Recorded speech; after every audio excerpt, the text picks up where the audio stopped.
being recorded.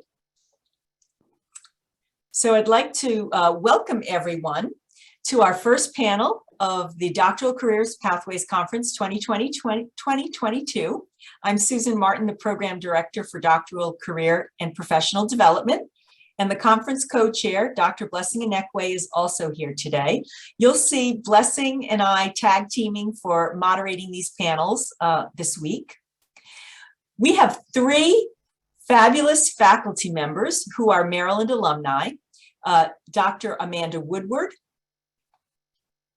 Dr. Cara Snyder, and Dr. Jonathan Fernades, and they are all in different types of faculty positions. They were in your shoes not so long ago. You can see the different programs that they've graduated from.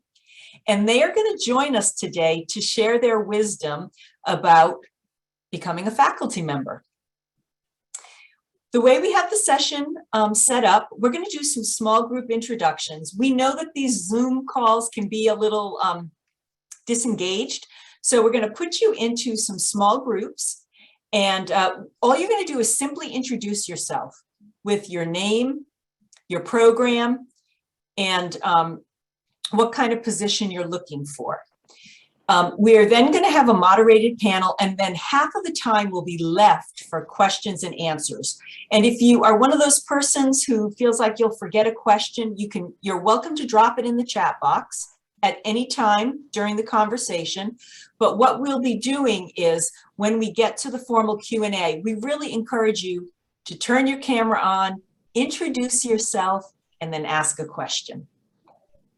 So, as I said, in the breakout rooms, I just want you to introduce yourself. Hello, my name is, if you feel comfortable and you want to use your pronouns, I want you to share what year you are in your doctoral program, and then what kind of career or job that you're looking for. And I know that this panel is all about faculty careers, but I know some of you may be considering other things as well.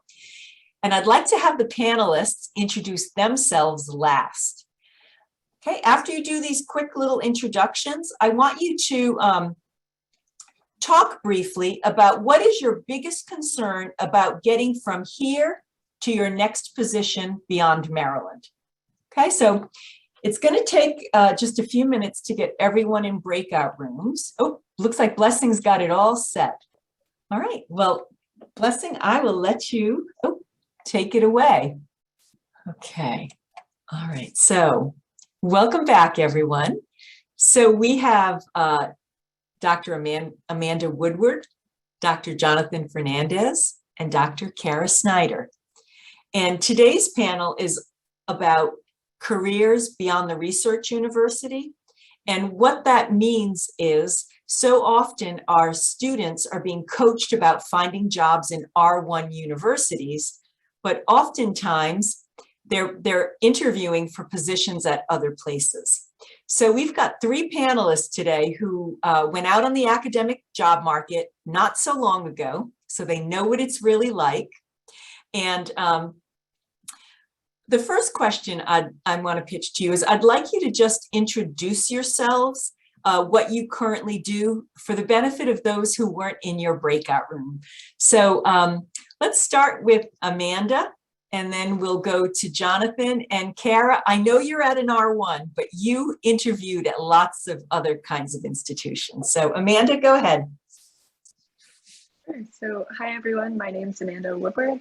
I am in the psychology department at the University of Minnesota, Twin Cities. So I think I am also at an R1, but I am not in a tenure track role. And I am a teaching assistant professor, so I spend a lot of time talking about psychology, research, and open science with the undergraduates here. Great, thank you. Jonathan, and then Cara.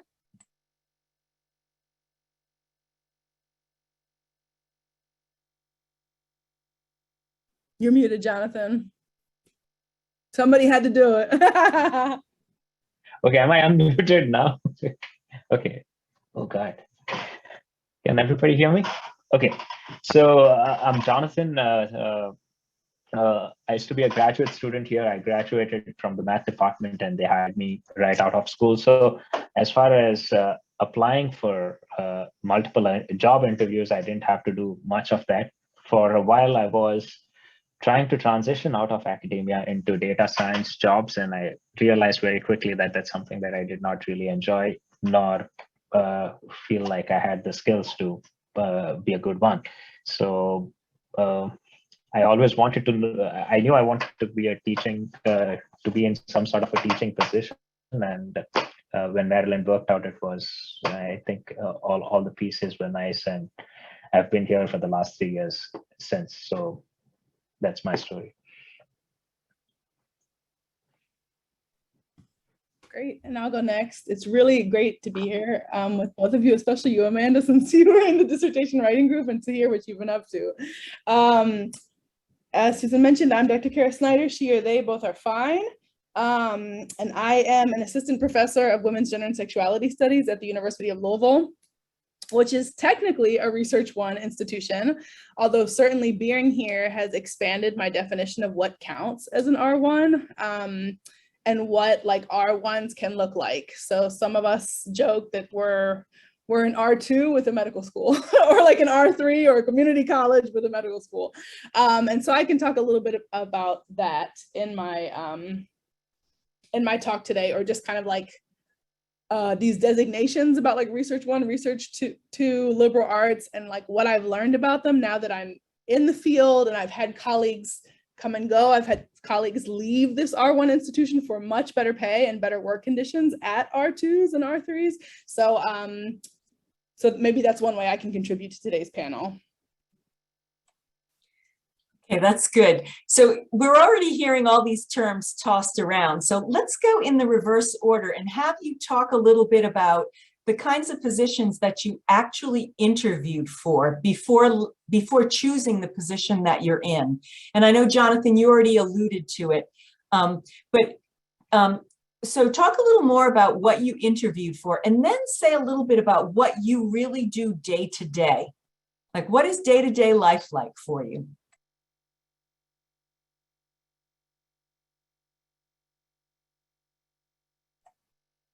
Cara, you want to start us off, or do you? Yeah. Sure. I didn't know if Jonathan, because you mentioned Jonathan's name. So what we interviewed for versus what we do day to day. So all of the people in my little breakout session that I was with now, you are all in science fields, STEM fields.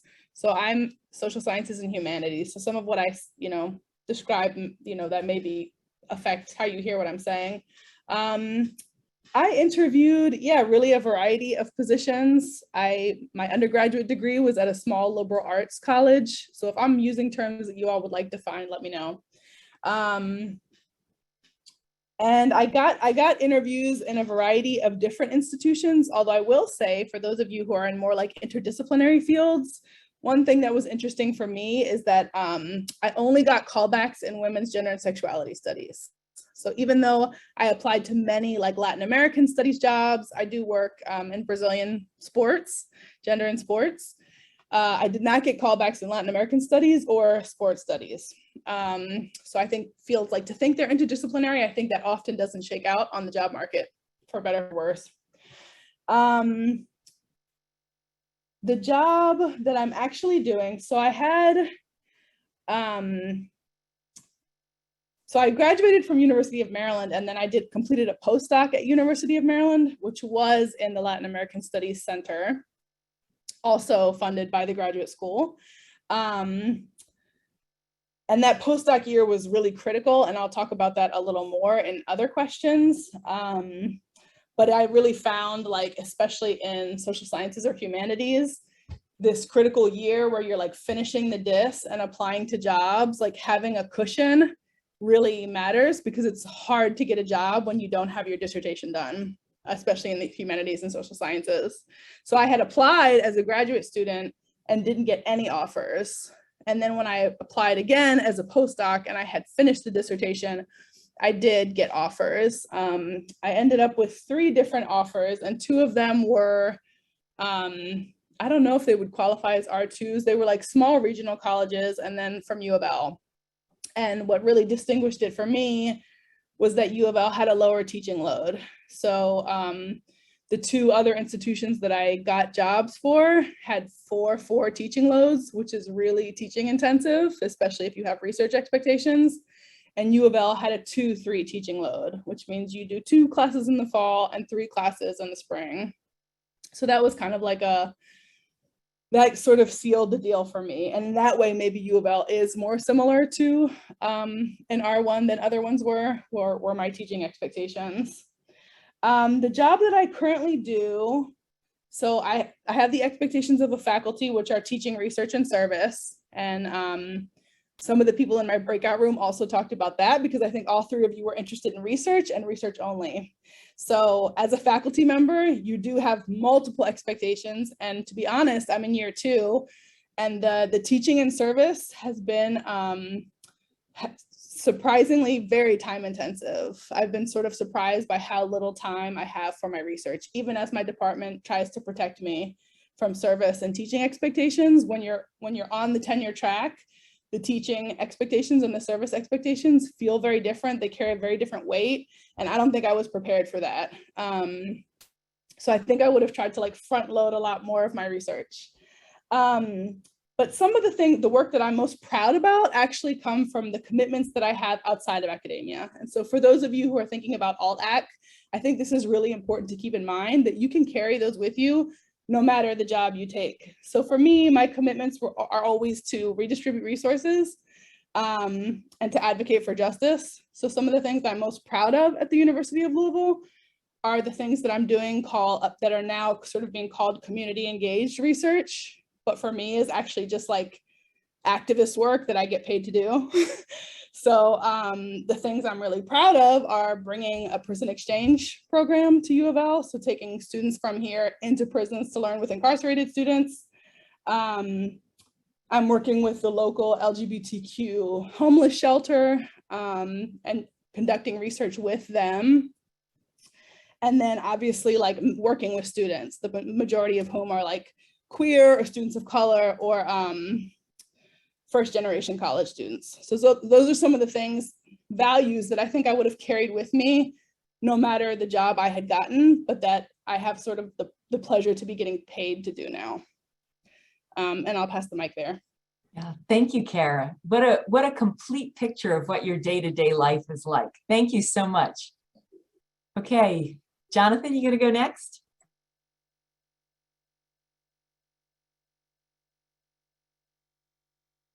You're muted.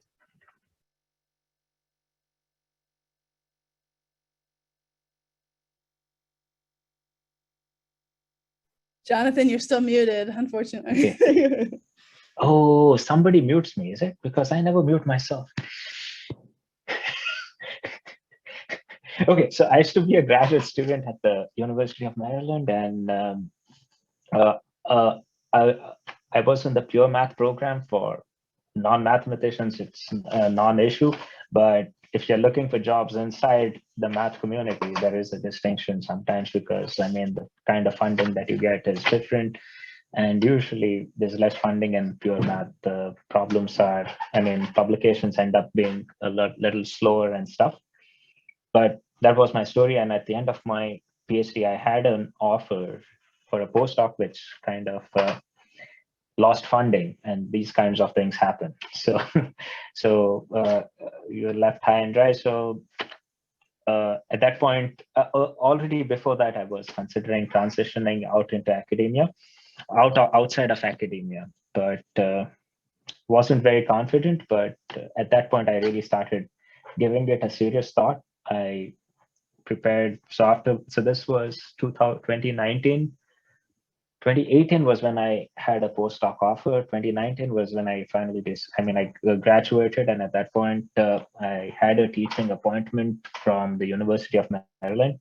Again, my biggest tip for getting jobs, of course, is network. I mean, no matter how good you are, it does not matter how good you are, because there are, like, everybody who's applying for jobs is equally or better in some way or the other. So the decision from my point of view seems like it always comes down to somebody who is much better than you saying that you are really as good as what you claim to be. So having your advisor on your side, if you are a PhD student, really helps in that matter. Like they can put in a word that can far outweigh whatever you have to say about yourself. So I would recommend doing that. So in my case, that was the case. I approached the department first, and they were like, no jobs.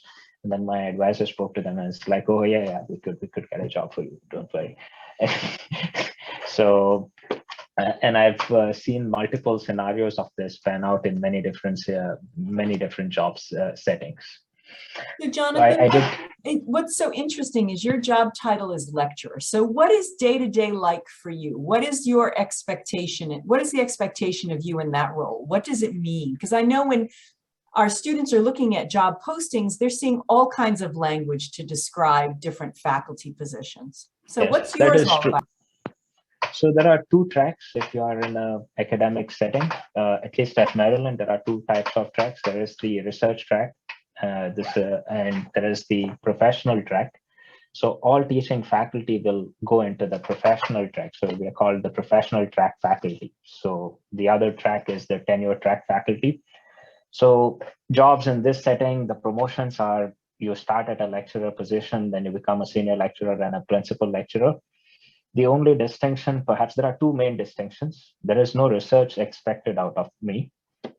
And the second distinction is that there is no scope for tenure. So there won't be a tenure, but our contracts would be quite long-term. Like you get a 10-year contract or a 15-year contract or a 6-year contract. So my contract is a 6-year contract at this moment, but you'll have long-term contracts, which are essentially tenure track things. So unless you really mess up something, you won't be fired. So it's a pretty good job, and job security is good. Day to day it depends on what you want to do. So I really like teaching. So that in some ways, this was I feel like I have a calling to teach. So I do end up spending a lot of time developing curriculum for my classes. So I will spend time in providing resources or creating new ways of explaining the same things, incorporating technology into my classes. So at the beginning of the pandemic, for example, the university had, and that's one thing I would recommend when you apply for teaching jobs, look for places that are going to support your teaching goals, right? So not all places are equal in those matters, and Maryland is one place that is really good.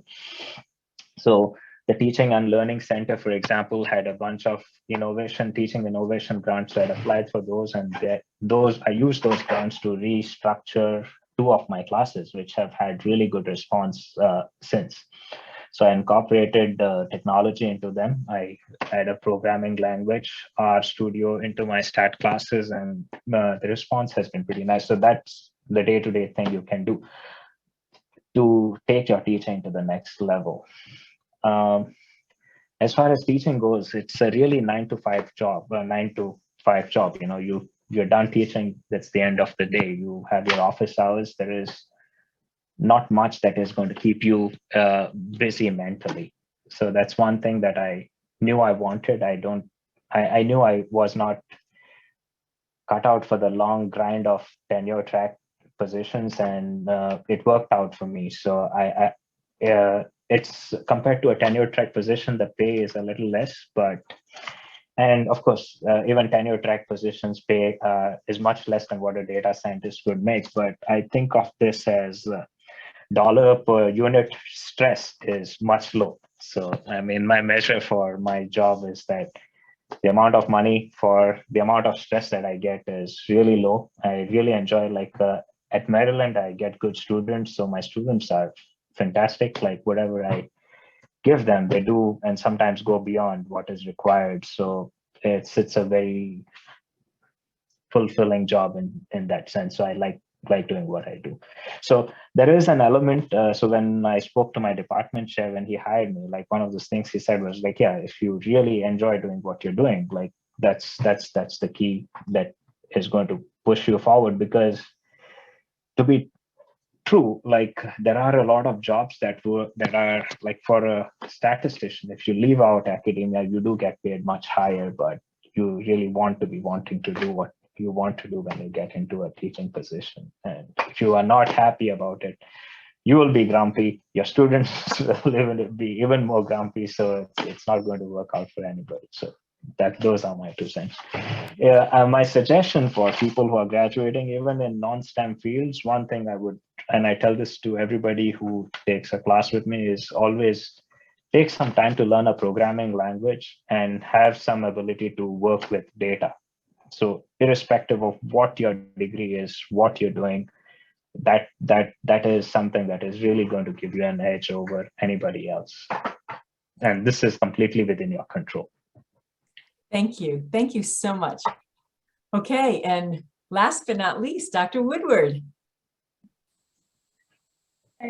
So in terms of interviewing, I went on the academic job market twice. So for context, I defended my dissertation April 3rd, 2020.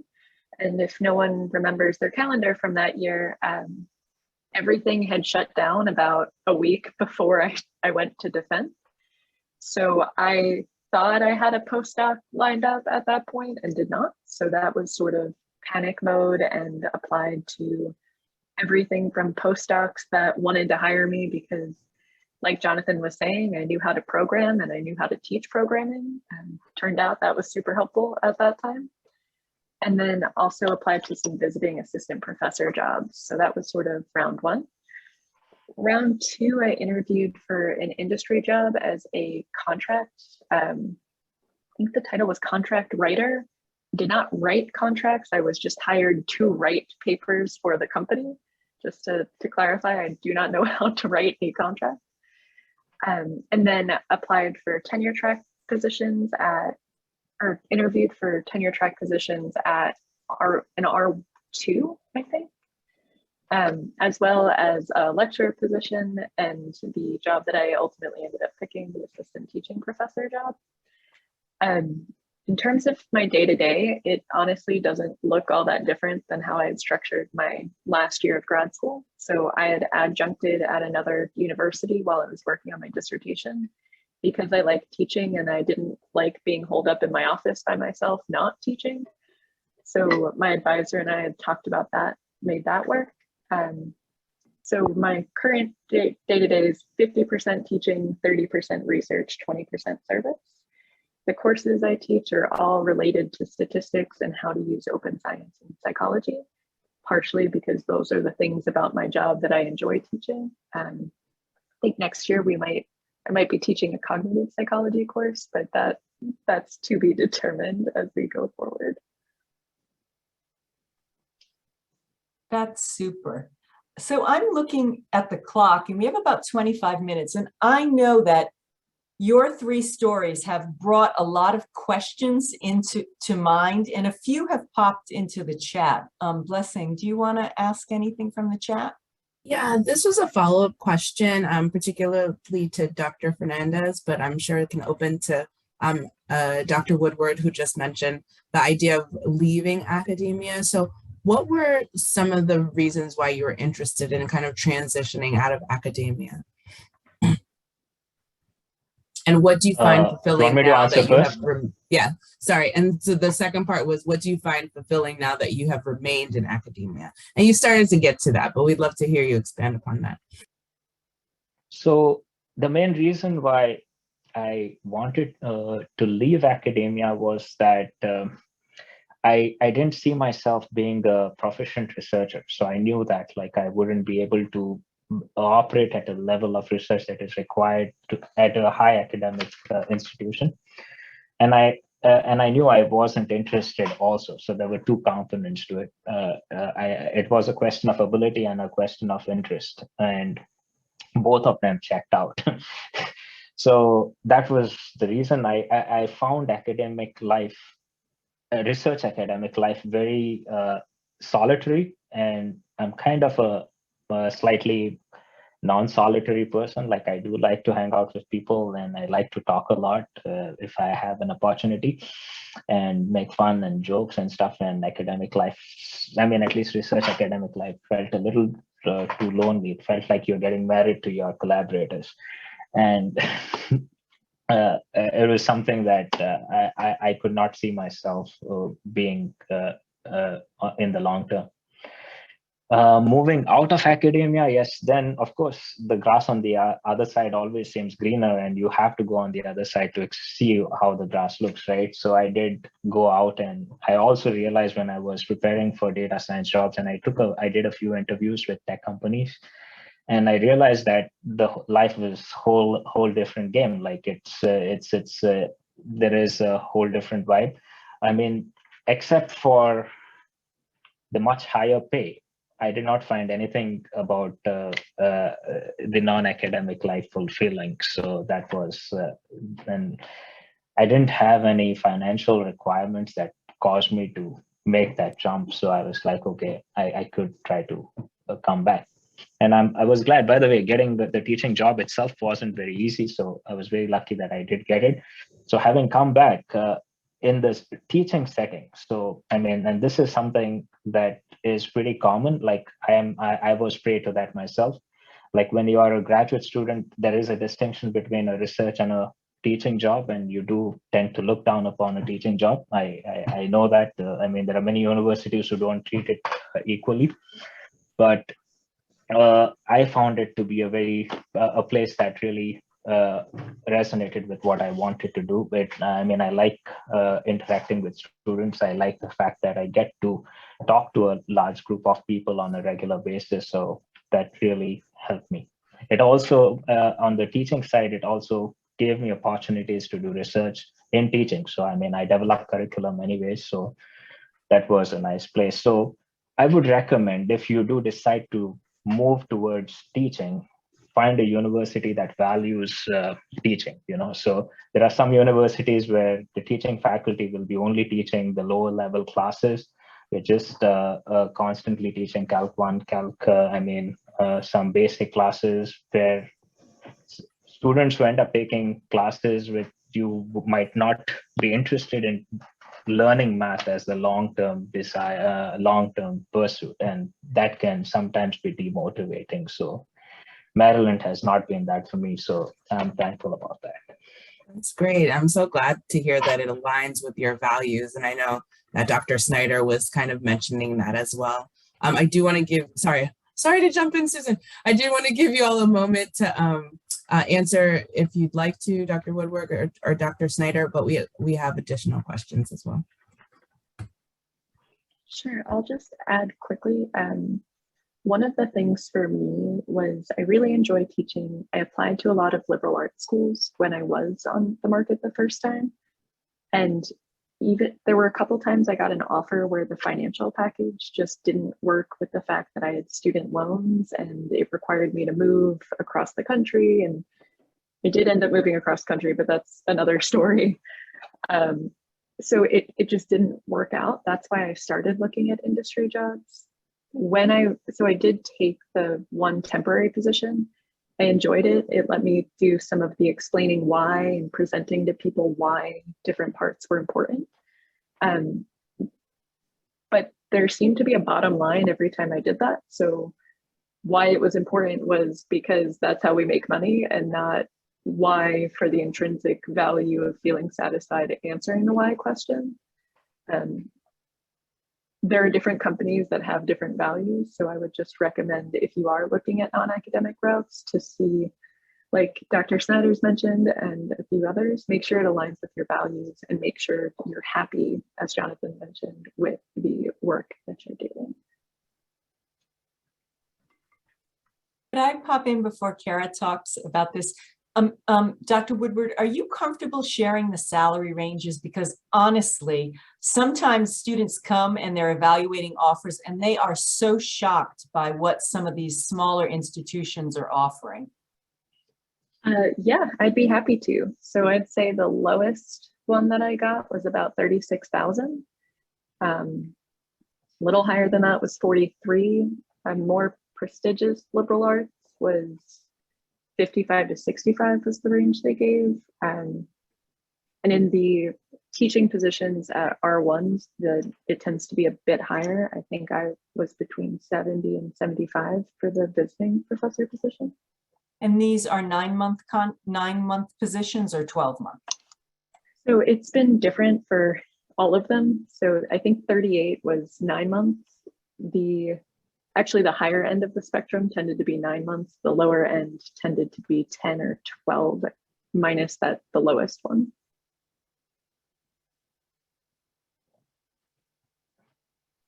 Dr. Snyder, we have a question in the chat for you. Yeah. Can you give some examples of what generally constitutes as service? I know that can kind of range depending at the university, but in your experience, what is service and what counts towards your promotion and tenure? Yeah, I love this question. And I don't know if you want me to talk about the, I like Nate's question a lot too, about like, you wanted to transition out and what you find fulfilling now that you stay in. And what I liked about my breakout room, my advisor used to say that I was delightfully open.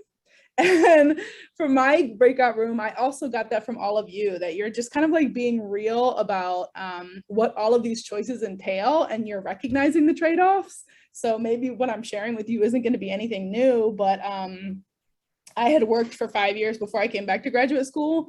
And so I had very clear in my mind that like work outside of academia had a lot of things that I found intolerable. I hated having a boss. I hated sitting at a desk from 9 to 5. And those were things that were like so bad to me that I would have done almost anything to not have to do them. And so I went back to like academia with really clear eyes that like, this is not perfect, but it's better than a lot of what else I had seen. But that said, like now that I'm here, there are some things I didn't think I would care about that now I'm caring about a lot. So I'm paid $65,000 a year, which when I was, coming from a grad student salary, it seems like a lot, but that's actually not a lot. And my colleagues who go outside of academia are making more money. And I think I wouldn't care, but I am at the stage in my life where I'm starting to care about salary. So you can't see, but I'm actually 8 months pregnant as we talk. And my family's in Maryland. So like moving to Kentucky, to Louisville, all of a sudden matters a lot to me. Having a low salary matters a lot to me. My partner and I are both academics and we do not live in the same place. Like all of these things are mattering to me more and more. So that even as I have like the tenure track job, I'm back at the point where like it doesn't feel delightful right now, but I'm again in a place where I'm sort of delightfully open and considering all the options. So I don't know that like you will ever say that you've arrived. I mean, I love hearing like Jonathan and Amanda that you sound contented, and maybe that will stay the same and maybe it won't. Maybe you'll get to a point where you feel like you're at a crossroads again. So I appreciate those questions, although I continue to appreciate the flexibility of my time. So even as my salary is crap, now that I'm about to have a kid, I do appreciate that I can teach online. How many of my friends have that opportunity? So it just feels like there's always these trade-offs that you're making. And I don't know if that ever stops. So then for the next question, thank you so much, Crystal, for the question, what constitutes service? Because many of the things I shared so my institution, and Blessing and Susan, you can say if this is true at Maryland, I think a lot of institutions are at a place where they want to start to count this community engaged work as research, and they're struggling to figure out how to do it. So I think like in the past, if you did these community engaged things, they wouldn't count towards research, and so you wouldn't get tenure. And who does this work, right? Usually the people that are like the underrepresented groups that the university cares about. So the university needed to figure out, like, if we say we care about diversity, we actually need to value the work that these diverse scholars are doing, which isn't being counted as research under these like, white supremacist, patriarchal, capitalist logics that the university was created with. So like some of the things that I listed, my university is now in the stage where they're trying to count it as research. Now, whether or not that's going to shake out when I come up for tenure, I don't know. Like, I'll be transparent about that. I think I'm in a department of women's studies where it's more likely it will count, but I have friends in like sociology or, anthropology, fields that are kind of at the margins that say they want to do activist work, but they don't always put the money where the mouth is. And so some of the things scholars are doing that should be counted as research is going under service, and service does not count towards tenure in the same way. So, so what's counting as service work for me, of the things I listed, very few. The inside-outside exchange is counting as service, building this prison exchange program. But a lot of what people mean when they say service is service to the university. So like, what committees are you on? Like student committees, but also like myriad committees that help the university run, which I didn't know about as a grad student. Like there are, if I see Blessing and Susan shaking their head, like there are so many, there's a lot of work that goes into institutional governance that all of a sudden when you become a faculty member, you are expected to do. And I didn't know that. So, and it takes a lot of time. So you're on like curriculum committees, or maybe you're on like a research and grants committee. And those involve like meetings and follow-up steps and reports. And that's usually what people, when I hear the word service, that's what it means to me. So I don't know if Dr. Woodward and Dr. Fernades, if you have similar understanding of what service means. And expectations of service. I'm curious, at your institutions, Amanda and Jonathan, is there the expectation that our professional track faculty serve on committees at Maryland? I'm not sure. Yes, Amanda, you want to go first? Mm-hmm. Sure. So at Minnesota, I'm treated as a full member of the faculty, with the exception that I don't get to decide if people get tenure, because the requirements for my job are not the same as the requirements for their job. So I am on the curriculum committee currently, and on a couple, like you were saying, committees have committees. So in a couple subcommittees on things like how to help students from underrepresented backgrounds advance to graduate school if they so choose, or help them find jobs that they can use the skills they've developed here in. So I'd say yes, lots of committee work, and it's not, sometimes there's some overlap. I know we're starting to add, or not starting, they have already been adding community engaged research as part of the tenure portfolio. I just haven't started doing that yet because I didn't learn about it as an official title till I got here.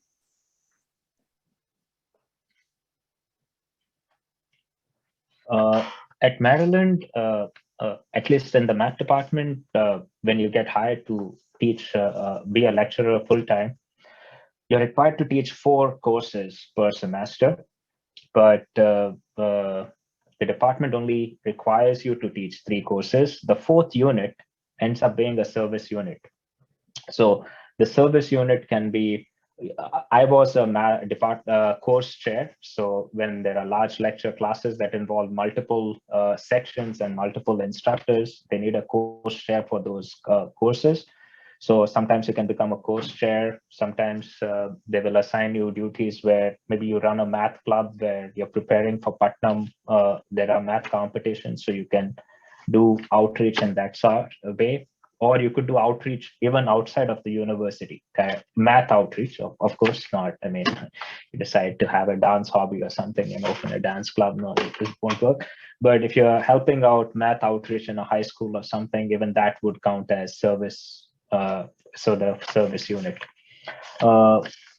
You could also perhaps be involved with university administration, run for Senate, do some sort of university level, I mean, beyond the department level service. I'm not completely sure about if that counts as the 4th unit, but I have to talk to the department chair to know that. But because I mean, I did run for Senate, and I'll be representing the Senate, I mean, professional track faculties for Senate. So that's something that I need to figure out. But yes, all of these things, of course, there is a merit pay, like you have to document, right? So this is America. Unless you talk about what you're doing, nobody is going to come looking to figure out what it is that you're doing. So, right. So if you're working, you're kind of doing stuff outside of what your call of duty requires you to do. You should document it. You should let the department chair or anybody who is responsible for your promotion know that these are the things that you have been involved with. So, And if you think it requires some amount of credit or towards your career, promotion, like you can even have a discussion like that. So one example is that during COVID, I spent substantial amount of time revamping my classes for the online setting. And after things became in person, I transitioned a bunch of those things quite smoothly into the in-person thing, and many things that were working in the online setting ended up becoming additional resources in the in-person setting. So there was a lot of work that went into it, and that's something that I had to let the department know that, okay, this is extra work that was done, and I don't know what is going to happen, but at least you have to talk about it. Super. There's another great question in the chat box, and this has to do with going back to what Dr. Snyder said about the value of the postdoc. So if you could elaborate a bit on that in terms of how that was looked at when you went out on the job market and what you did during that time. And I'm curious if our other two panelists have thoughts about the postdoc and the value for what that means when you do go back out on the job market.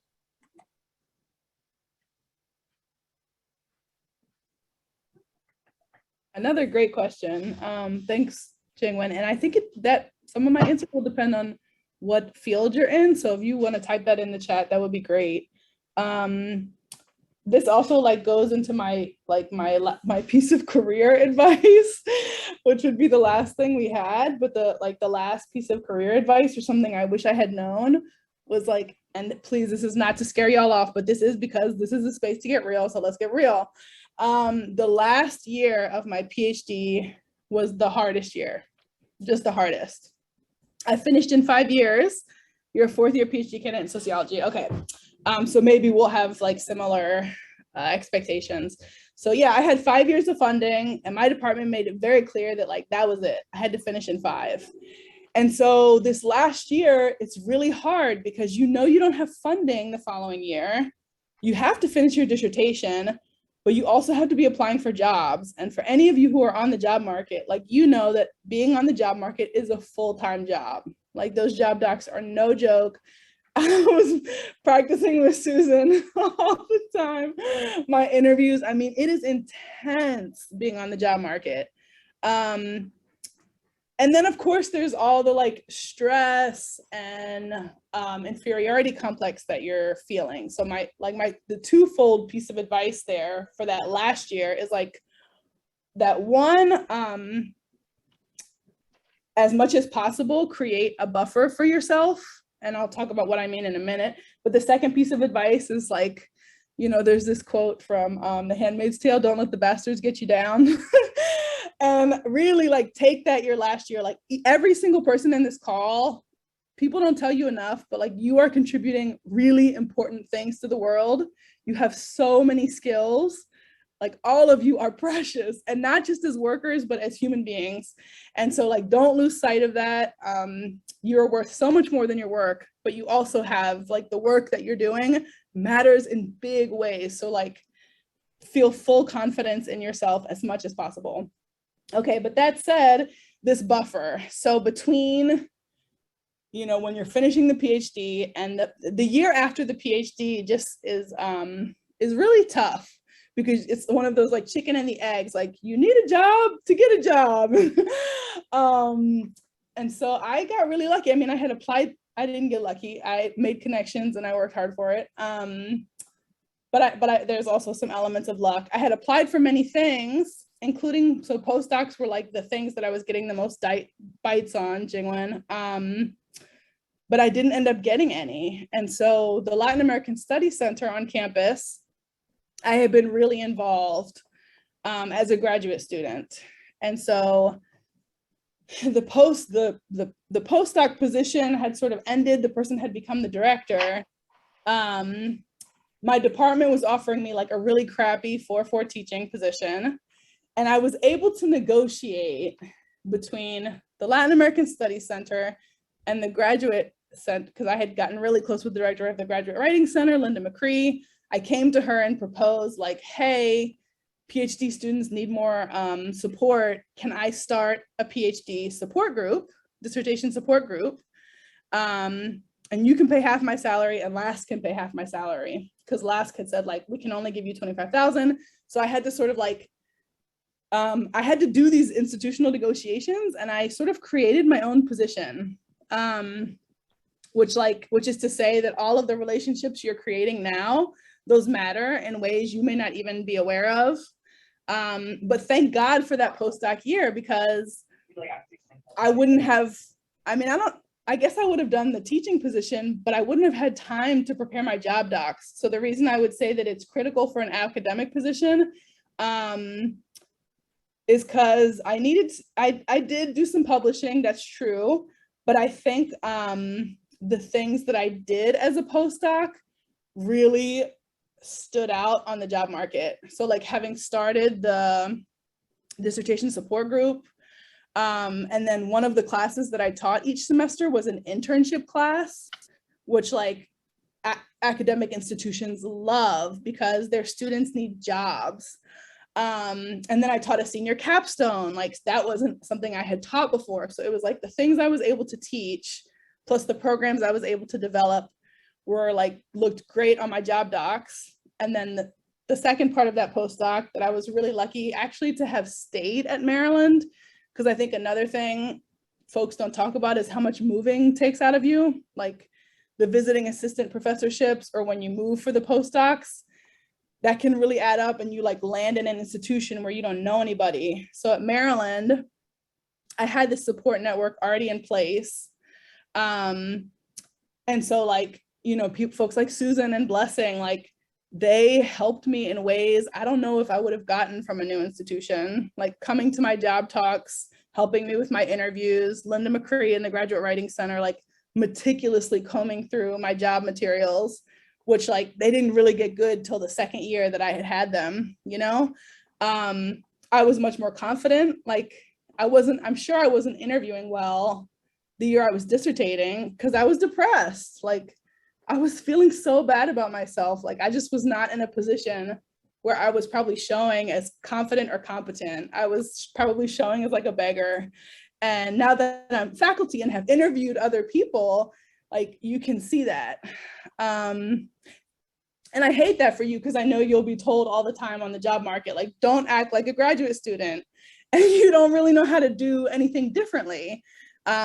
But I felt such a difference when I went from graduate student to postdoc. Like people treated me differently. I treated myself differently. I was earning $50,000 a year, which was like a livable salary for once in my life. So for all of those reasons, like the postdoc for me was kind of just like a magical year. And as much as you can set that up for yourself, if you're in your fourth year now, one thing I didn't know, you can do pre to postdocs. I didn't know those existed. Like be on the lookout for them. So what they are is they give you a year of funding while you're dissertating, and then they keep funding you for the postdoc year when you have the dissertation in hand.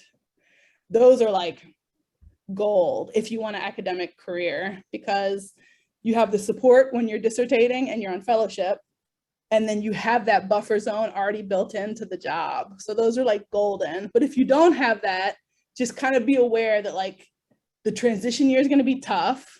And as much as you can, whether that's like from your department or like anything you can get your hands on to kind of tide you over as when you've like finished the year after you finish your dis, it's going to be super helpful.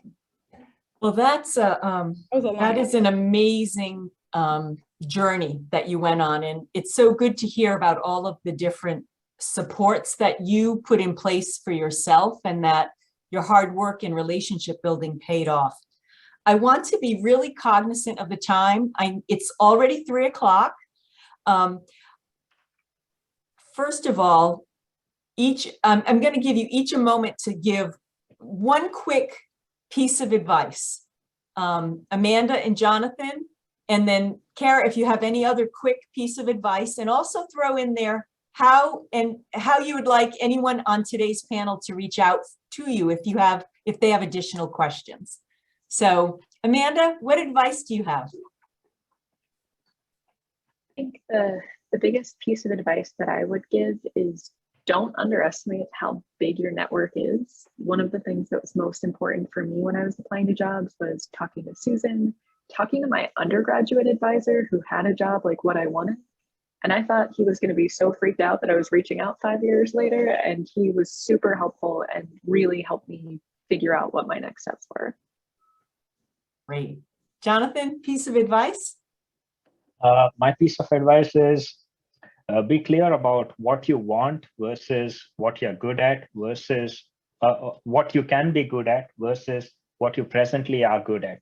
And it goes from backwards. So what you're presently good at will help you be good at what you want to be good at. And hopefully what you want to be good at will lead you to what you want. So that's my, and a small note, if I may add, also talk to people that already have what you want, right? So those are the people who are living the lives that you want to live, and perhaps what it looks like from the outside is not what it is from the inside. So using resources like Susan Martin and things like this, reach out, ask them what are the people that you could talk to about things you want to be is a good way to move forward. Boy, those two comments fit together. Leverage your network and do informational interviews. Cara, Yes. one other piece of advice to bring us home. Do what you're doing right now. Use all of the resources Maryland has to offer, because Maryland is well-resourced, let me tell you. Susan, Blessing, Linda, I mean, use these resources and do so unashamedly, like without, like, have no shame, like share your stuff widely. Do not be embarrassed. Ask all the questions you need to ask, like, go for it, really tap into those resources of these fabulous people who are here to support you. And you all are already here in this workshop, which tells me that you're all on the right path. So keep on the path you're on. And I'll put my email as well here. I'd be happy to connect with anybody. Well, as always, we get the best panelists. And I hope that those of you who attended today really see that, yes, there is a tenure track experience, and there are professional track experiences for those who love teaching. I hope you got the message that not all institutions are the same, and that you should be looking for a place that's going to match your values and what's important to you at this point in your life. So I want to thank everyone for being here. We will be sending out an evaluation to all of you, and I do have a few slides that have links to some other resources. Blessing, did you want to add anything before we wrap this up? Everything was so well stated. I just want to say thank you again to all the panelists, and thank you to you, the participants. I know this is, it's not always easy to find an hour plus in your day, and we're just so happy that you're able to join us today. Thank you so much. I'm going to stop the recording.